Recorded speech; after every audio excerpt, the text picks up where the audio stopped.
Okay, here we're looking at the strumming pattern for the song Every Rose Has Its Thorn. And a lot of times during the songs, you're just basically going in between a G and a C add 9. But the strumming pattern, it takes a little bit of finesse to get just right. So I'm going to break it down here just a little bit for you. You can think of it as a pair of downstrokes, and both of those happen on the beat. So the first downstroke happens on beat 1, second downstroke happens on beat 2. Then there's a pair of down, up, down strokes. Now, the first pair of down, up, down happens just slightly before beat 3. And so you jump the gun just a little bit on that. And then the last pair of down, up, downs happens right on beat number 4. Now the explanation is way harder than actually playing it. So let me go ahead and turn on the metronome. I've got this set right at about 64 beats per minute. That's a little slower than the song on the record, but it's darn close, and it should get you, pretty much in the ballpark for it. Okay, so here we go. So you can see beat 1 there is the one that has the largest, and there's a red flash, and it also has a higher pitch. So the metronome 1, 2, 3, 4, 1, 2, 3, 4. So if we're thinking about terms of downstrokes and upstrokes, it's going to go like this: down, down, down, up, down, down, up, down, down, down, down, up, down, down, up, down, down, down, down, up, down, down, up, down, down, down, down, up, down, down, up, down. So you may want to grab out your metronome, set it to about 64 beats per minute, and try that. And if you like, try tapping on the guitar's top before you do anything, before you worry about the left hand. So you would do something like this.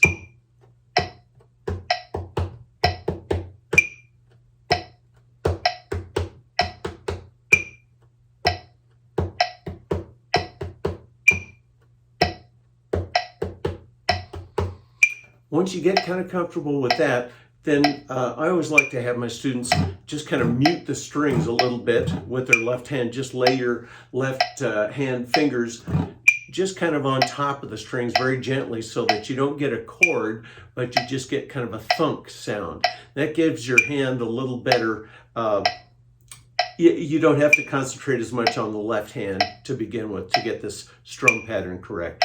Okay, so here we go. We're going to try it.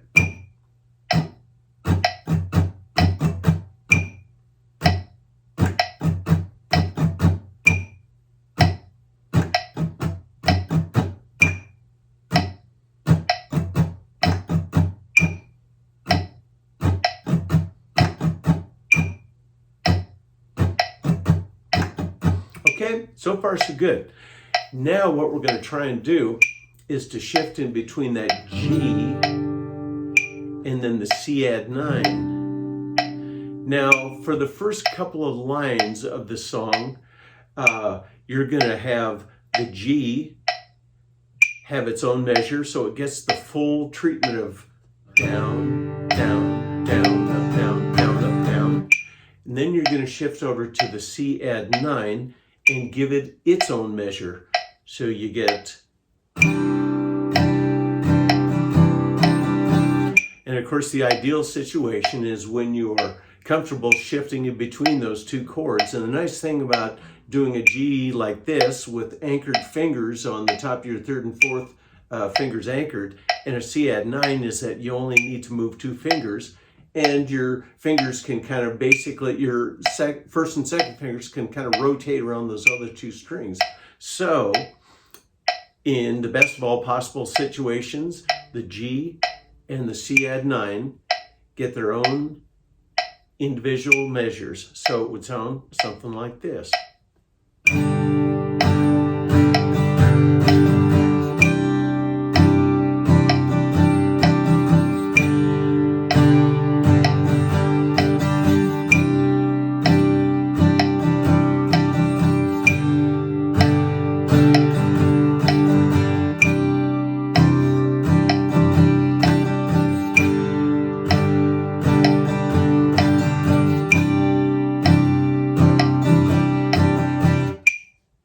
Okay, so that happens for the first two lines of the verses. And then it gets to the line, oh, I should have the lyrics up. I think was it something I said or something I did my words not come out right?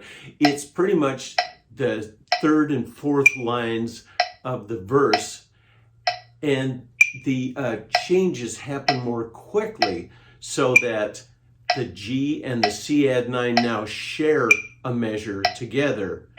And the trick is you play the G for that pair of downstrokes, so it's just like this. And then we're going to shift over to the C add 9 for the pair of down, up, down, down, up, down. That happened just before beat 3 and right on beat 4. So it looks and it sounds like this.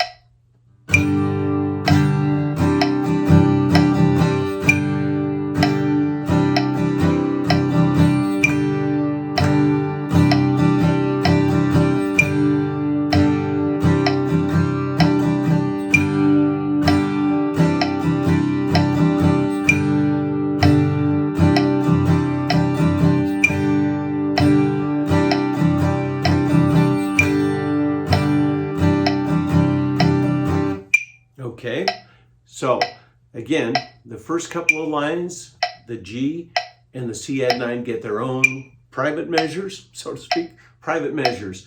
Wouldn't that be a great name for a band? Anyway, a military band. Sorry. I crack myself up sometimes. And then in the third and fourth lines, the G and the C add 9 share a measure. So now let me run through that and show you the difference between the two of them here. Okay, so we've got here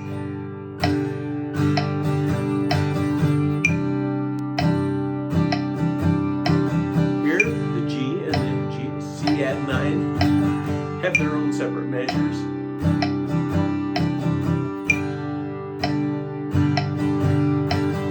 And here's what it sounds like when they share a measure.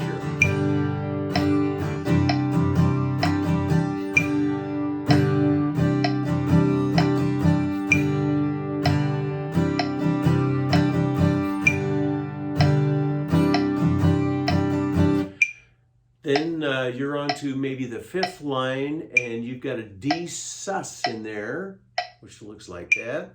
Again, those third and fourth fingers are still anchored there, so the D sus gets its own measure. So we'll wait for it to come around. And it's just that same down, down, down, up, down, down, up, down, same rhythm exactly. And then back to a C add 9 that gets its own measure, its own private measure. So let me go between the D sus and the C add 9 here. That comes towards the end of the verse.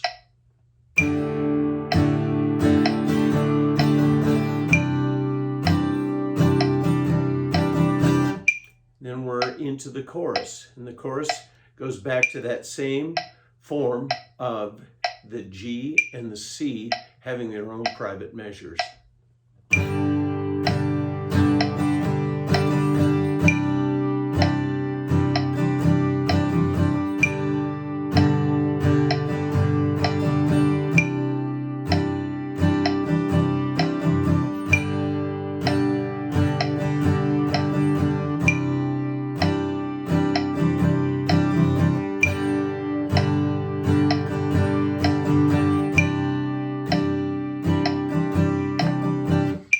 Okay, hope that helps. Thanks for watching.